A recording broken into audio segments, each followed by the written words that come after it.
Welcome back to my YouTube channel study लगे RB. ये हमारे विजन आईएएस की पीटी 365 की सीरीज चल रही है। इसमें हम कर रहे हैं राजव्यवस्था, शासन और सामाजिक मुद्दे। आज का हमारा टॉपिक है विशाखापत्तनम घोषणा पत्र। तो विशाखापत्तनम घोषणा पत्र है, उसको 28वें राष्ट्रीय ई गवर्नेंस सम्मेलन है, इसमें अपनाया गया है। इसमें यह आह्वान किया गया है कि समग्र सरकारी तंत्र है, इसको मिलकर काम करना होगा ताकि जो सार्वजनिक सेवाएं हैं उनको डिजिटल कौशल के साथ मजबूत किया जा सके और तेजी से डेटा आधारित प्रणाली वो विकसित की जा सके। विशाखापत्तनम घोषणा पत्र उसके मुख्य प्रस्ताव है, उन पर एक नजर। तो इसमें फर्स्ट है राष्ट्रीय दृष्टिकोण, समावेशी, नागरिक केंद्रित और पारदर्शी शासन है, इसको बढ़ावा देने, जिसमें न्यूनतम सरकार अधिकतम शासन है उस पर बल दिया गया हो। प्रौद्योगिकी आधारित शासन, ALML, AIML, blockchain, GIS, IoT और डेटा एनालिटिक्स है, इसको अपनाकर बहुभाषी, रियल टाइम एवं क्षेत्रक विशिष्ट नागरिक सेवाएं वो प्रदान करना, इसमें नैतिकता और पारदर्शिता है अपनाने की आवश्यकता पर बल दिया गया है। उदाहरण के लिए डिजिटल इंडिया भाषणी, डिजी यात्रा, नेड्रिस वीटू आदि। सफल मॉडल है उसका विस्तार। तो संपदा 2.0 मध्य प्रदेश, ई खाता बेंगलुरु, रोहिणी ग्राम पंचायत महाराष्ट्र, NHAI का drone analytics monitoring system DAMS है आदि जैसे मॉडल्स है। इनके राष्ट्रव्यापी विस्तार पर ध्यान केंद्रित करना है। जमीनी स्तर पर और समावेशी विकास, तो इसमें फर्स्ट है भौगोलिक पहुंच, जो national e governance service delivery assessment है, NESDA। इस ढांचे के तहत उत्तर पूर्व और लद्दाख जैसे जो क्षेत्र हैं उस तक पहुंच बढ़ाना जहां कनेक्टिविटी है उसकी समस्या है।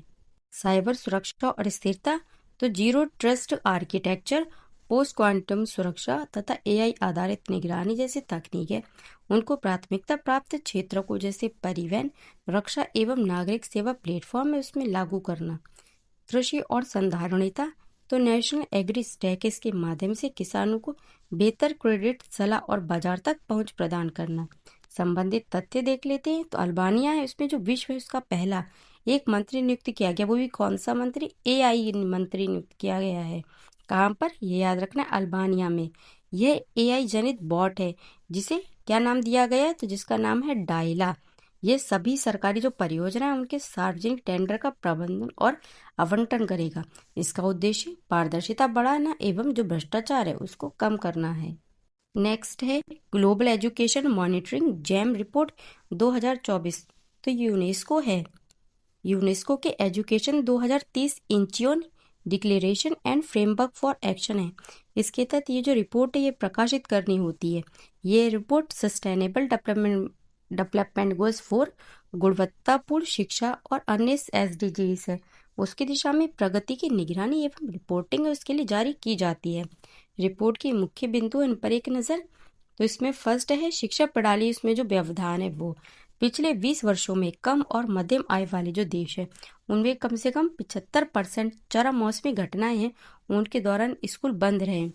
इससे जो 5 मिलियन या उससे अधिक लोग हैं वो प्रभावित हुए थे। भारत से संबंधित रिपोर्ट क्या है? तो भारत में किए गए एक अध्ययन इसमें पाया गया है कि वर्षा के बदलते जो पैटर्न है इसके कारण 5 वर्ष की आयु में नए शब्द सीखने तथा 15 वर्ष की आयु में गणित एवं गैर संज्ञात्मक कौशल उस पर नकारात्मक प्रभाव पड़ा है। तीव्र प्रगति, तो जो प्राथमिक स्तर है इसके बच्चों की स्कूल ना जाने की दर है इसमें अब सुधार हुआ है। धीमी प्रगति, तो स्कूल जो ना जाने की दर है निम्न माध्यमिक स्तर और शिक्षा पूरी करने की जो दर है उसमें लैगिंग अंतर है उच्च माध्यमिक स्तर। शिक्षा की भूमिका, तो जलवायु परिवर्तन है इससे निपटने में शिक्षा की भूमिका है, इसको अंतर्राष्ट्रीय एजेंडा इसमें वह महत्व नहीं दिया गया है जिसकी वह हकदार है। सस्टेनेबल डेवलपमेंट गोल्स 4 है, इसको अंतर्राष्ट्रीय स्तर की 72 जलवायु पहल है उनमें से केवल 2 है उनमें ही शामिल किया गया है। नेक्स्ट है हमारा topic performance grade index PGI 2.0। तो हाल ही में जो शिक्षा मंत्रालय है उसने 2022-23 और 23-24 से इसके लिए परफॉर्मेंस ग्रेड इंडेक्स PGI 2.0 ये जारी किया है। PGI के बारे में जान लेते हैं। सबसे पहले उत्पत्ति, तो इसकी उत्पत्ति कब हुई थी? तो इसकी PGI की शुरुआती उत्पत्ति 2017 में की गई थी और बाद में इसे 2021 में क्या रूप दिया गया, तो पीजे 2.0 है, इसके रूप में इसको नया स्वरूप प्रदान किया गया। इसके जारीकर्ता कौन है, तो वो शिक्षा मंत्रालय। डेटा के स्रोत की बात करें तो unified district information system for education plus UDISE plus national achievement survey NAS, PM पोषण पोर्टल, प्रबंध पोर्टल और विद्यांजलि पोर्टल। उद्देश्य की बात करें तो पीजीआई राज्यों और संघ राज्य क्षेत्रों में स्कूल शिक्षा व्यवस्था है, इसके प्रदर्शन का समग्र मूल्यांकन करना है। संरचना की बात करें तो पीजीआई की जो संरचना है उसमें कुल कितने 1000 अंक है। इनका भारांक होता है जिन्हें 73 संकेतकों मतलब इंडिकेटर्स इसमें बांटा गया है। इन दो संकेतक इनको दो मुख्य श्रेणियों में बांटा गया है। कौन कौन सी, एक तो परिणाम है आउटकम तथा अभिशासन और प्रबंधन गवर्नेंस एंड मैनेजमेंट है। इन जो श्रेणी है उनको 6 क्षेत्रों मतलब डोमेन में बांटा गया है। ये डोमेन है लर्निंग आउटकम LO, अधिगम परिणाम एक्सेस AA, ये है पहुंच, इंफ्रास्ट्रक्चर और सुविधाएं IF, इक्विटी E, समानता, गवर्नेंस प्रोसेस GP, अभिशासन प्रक्रियाएं तथा टीचर एजुकेशन जो एंड ट्रेनिंग है TET है, शिक्षक शिक्षा और प्रशिक्षण। तो मूल्यांकन की बात करें तो पीजीआई प्रदर्शन का मूल्यांकन 1000 अंकों के आधार पर किया जाता है और इसके अनुसार राज्यों और जो संघ राज्य क्षेत्र है उनको 10 ग्रेड्स है, 10 ग्रेड्स है उसमें रखा जाता है। इंडेक्स है, इसके मुख्य बिंदु पर एक नजर डाल लेते हैं। तो कोई भी राज्य संघ राज्य क्षेत्र शीर्ष 4 ग्रेड दक्ष, उत्कृष्ट, अति उत्तम व उत्तम है तक प्राप्त नहीं कर सका है। शीर्ष प्रदर्शन किसने किया है, तो केवल जो चंडीगढ़ है इसने प्रचेष्टा 1 ग्रेड हासिल किया है। सबसे कमजोर प्रदर्शन की बात करें तो जो मेघालय है वो एकमात्र राज्य है जो 10वें ग्रेड आकांक्षित 3 इसमें रहा। अंतर्राज्यीय असमानता, तो रिपोर्ट के अनुसार राज्य हैं उनके बीच मौजूद असमानता में कमी आई है। समग्र ऊर्जा, तो 23-24 में 24 राज्यों संघ राज्य क्षेत्र हैं, उनके स्कोर 2022-23 की तुलना में बेहतर रहे हैं। जबकि जो 12 राज्यों और संघ राज्य क्षेत्र जैसे कि कौन कौन सा है, बिहार, अंडमान और निकोबार द्वीप समूह, छत्तीसगढ़, झारखंड, कर्नाटक आदि, इसके स्कोर में गिरावट दर्ज की गई है। नेक्स्ट UDISE प्लस 2024-25 रिपोर्ट, तो जो केंद्रीय शिक्षा मंत्रालय है इसके द्वारा हाल ही में United district information system for education plus ये रिपोर्ट 2024-25 रिपोर्ट है जारी की गई है। ये जो रिपोर्ट है ये अपने निष्कर्षों को राष्ट्रीय शिक्षा नीति न्यू नेशनल एजुकेशन पॉलिसी है इसकी 2020 की सिफारिशों के साथ संरेखित करती है। इसमें जो डेटा संग्रह की पद्धति महत्वपूर्ण उसमें सुधार किया गया है, इसके तहत अब व्यक्तिगत जो छात्र बार डेटा संग्रह तंत्र इसको अपनाया गया है। 2024-25 के लिए मुख्य निष्कर्ष, तो जो UDISE प्लस है इसकी शुरुआत बाद पहली बार देश भर में शिक्षकों की जो कुल संख्या है 24-25 है उसमें 1 करोड़ से अधिक हो गई है और ये 2022-23 इसकी तुलना में कितनी 6.7% की वृद्धि दर्शाता है। छात्र शिक्षक अनुपात जो PTR NEP है इसके द्वारा अनुशंसित कितना है, तो वो कितना होगा 1:30 अनुपात है उससे अधिक हो गया है। किसके अकॉर्डिंग, छात्र शिक्षा अनुपात इसके द्वारा अनुशंसित है। ये वर्तमान PTR तो फाउंडेशन 10, प्रिपरेटरी 13, मिडिल 17 और सेकेंडरी स्तरों पर 21 है। स्कूल की पढ़ाई बीच में छोड़ने वाले जो छात्र हैं उनकी दर ड्रॉप आउट रेट्स ये कितनी है, तो इसमें जो प्रिपरेटरी 2.3% है और मिडिल 3.5% और सेकेंडरी 8.2% स्तर है उन पर गिरावट आई है।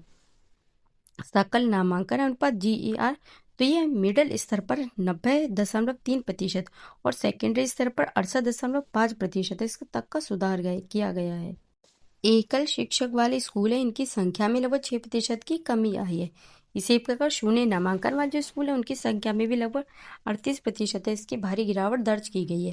भारतीय स्कूली शिक्षा में व्यापक डेटा और रुझान 2022-23 से 24-25, तो देशीय यहाँ पे श्रेणी यहाँ पे कौन कौन सी अवसंरचना सुविधा, तो इसमें कौन कौन से संकेतक है, कंप्यूटर एक्सेस, इंटरनेट और लड़कियों के लिए शौचालय 2023-24 में 57.2, 24-25 64.7, 53.9 है इसका 63.5 है, इसका 97.2 है, इसका 97.3 है। नेक्स्ट महिला प्रतिनिधित्व, तो उसमें कौन कौन से यहाँ पे संकेतक है, लड़कियों का नाम और महिला शिक्षा इसमें 24 में 48.1, इसमें 48.3, इसमें है 53.3 और यहाँ पे 54.2। हमारा नेक्स्ट टॉपिक है बहुविषयक शिक्षा एवं तकनीकी शिक्षा में अनुसंधान सुधार मेरिट योजना।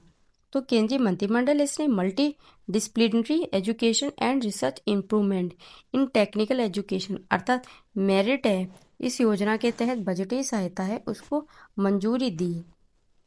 मेरिट के बारे में तो ये योजना किस टाइप की है, तो ये केंद्रीय क्षेत्र की योजना है। नोडल मंत्रालय की बात करें तो इसका कौन सा है, केंद्रीय शिक्षा और मंत्रालय। उद्देश्य की बात करें तो सभी राज्यों संघ राज्य क्षेत्रों में जो तकनीकी शिक्षा उसकी गुणवत्ता प्रगति में समानता और गवर्नेंस में सुधार करना है। ये जो राष्ट्रीय शिक्षा नीति है कब किसके अनुरूप है, तो ये 2020 के अनुरूप है। बजट 2025-26 से इससे 2029 तक की जो अवधि है उसके लिए 4200 करोड़ रुपए है। विश्व बैंक से ऋण के रूप में 2100 करोड़ रुपए इसकी बाह्य सहायता शामिल है। लाभार्थी की बात करें तो 275 तकनीकी संस्थान जिनमें 175 इंजीनियरिंग संस्थान और 100 पॉलिटेक्निक संस्थानें शामिल हैं। नेक्स्ट है global network of age office friendly cities and communities है। एज कोझिकोड शहर है उसको यहाँ पे देख लेते। Global network of age friendly cities and communities GNAFCC। तो कोझिकोड शहर है उसको विश्व स्वास्थ्य संगठन WHO है। इसके global network of age friendly cities एवं एंड जो कम्युनिटीज है GNAFCC इसकी सदस्यता से सम्मानित किया गया है। GNAFCC इसके बारे में जान लेते हैं। तो स्थापना 2010 में हुई थी। सदस्य की बात करें तो 51 देशों के 1300 सदस्य शहर और समुदाय हैं।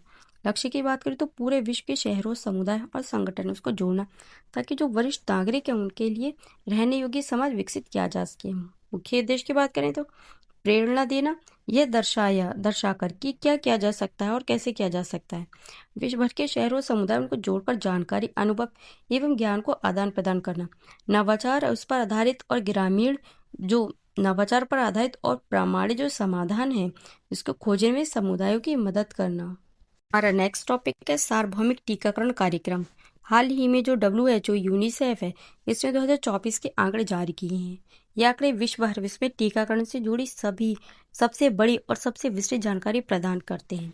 साथ ही जो 14 रोग हैं इनके विरुद्ध टीकों के रुझान है उसको प्रदर्शित करते हैं। मुख्य बिंदु की बात करें तो वैश्विक स्तर पर जो 2024 है उसमें विश्व के 89% शिशुओं को डिप्थीरिया, टिटेनस और पर्टुसिस काली खांसी DTP वाला क्षेत्र है। DTP वाला जो टीका है वो कम से कम एक बार दिया जाता है। कितनी बार? कम से कम एक बार दिया जाता है। भारत में 2024 है उसमें अपने 0 डोज बच्चे हैं उनकी संख्या 43% तक कम कर दी थी। भारत में 0 डोज वाले जो बच्चे हैं उनकी देखभाल 2023 के 16 लाख से घटकर 2024-25 में 4 लाख कर रह गई थी। 0 डोज बच्चे वे होते हैं जिन्हें एक भी टीका नहीं लगा होता है। भारत के सार्वभौमिक टीकाकरण कार्यक्रम UIP के बारे में तो शुरुआत इसे 1978 में विस्तारित टीकाकरण कार्यक्रम के रूप में शुरू किया गया था। 1985 इसमें इसका नाम बदलकर क्या कर दिया, सार्वभौमिक टीकाकरण कार्यक्रम UIP कर दिया गया था। कवरेज की बात करें तो ये 12 रोग हैं उनके विरुद्ध निःशुल्क टीकाकरण प्रदान करता है। पूरे देश है उसमें 9 रोग हैं इनके विरुद्ध टीकाकरण किया जाता है। कितने के विरुद्ध? 9 रोगों के विरुद्ध। ये हैं डिप्थीरिया, काली खांसी, टिटनेस, पोलियो, खतरा, रूबेला, बचपन की TB, हेपेटाइटिस B और मेनिंजाइटिस व निमोनिया। कुछ क्षेत्र जो विशेष क्षेत्र है उनमें 3 रोगों के लिए तो रोटावायरस, डायरिया, न्यूमीकोकल निमोनिया और जापानी इंसेफेलाइटिस।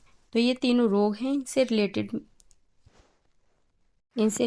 है। ये नोडल मंत्रालय स्वास्थ्य एवं परिवार कल्याण मंत्रालय इसके लिए नोडल एजेंसी है, नोडल मंत्रालय है। 1992 है उसमें UIP है उसको बाल जीवन रक्षा और सुरक्षित मातृत्व कार्यक्रम का हिस्सा बनाया गया है। 1997 से टीकाकरण गतिविधियां राष्ट्रीय प्रजनन एवं बाल स्वास्थ्य कार्यक्रम का महत्वपूर्ण घटक रही हैं और 2005 से ये राष्ट्रीय ग्रामीण स्वास्थ्य मिशन के अंतर्गत प्रमुख क्षेत्रों में शामिल है। इसके तहत किसी बच्चे को तब पूरी तरह टीकाकृत माना जाता है जब उसे राष्ट्रीय समय सारणी के अनुसार जीवन के पहले वर्ष में सभी टीके लग चुके हों। तो फ्रेंड्स आज की वाली क्लास हम यहीं पे एंड करते हैं। आगे के टॉपिक हम नेक्स्ट क्लास में करेंगे। तब तक के लिए थैंक यू। जय हिंद।